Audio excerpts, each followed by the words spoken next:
మీరు దేవునికి ఆలయమై ఉన్నారు. స్తోత్రం కలుగును గాక.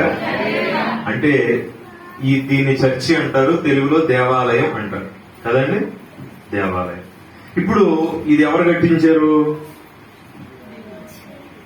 తిమోతి నాయకయ్య గారు కట్టించారు కాదా?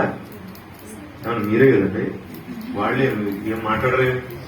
చెప్పండి, ఎవరు కట్టించారండి ఇది? తిమోతి నాయక్ పాస్టర్ గారు కట్టించారు. పాస్టర్ గారితో పాస్టమ్ గారు మొత్తం వీళ్ళే కట్టించారు.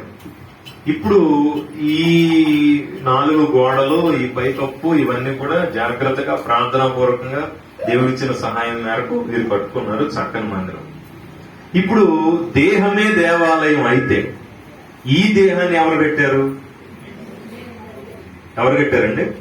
మనిషే దేవుడా?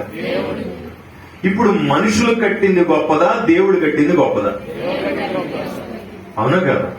ఇప్పుడు చర్చి కంటే చర్చిలో కూర్చున్నవాడే గొప్పవాడు. స్తోత్రం కలుగును గాక. ఇది దేవాలయం, ఈ బాడీయే దేవాలయం, ఈ లోపల దేవుడు నివసిస్తాడు. ఈ దేవాలయం చాలా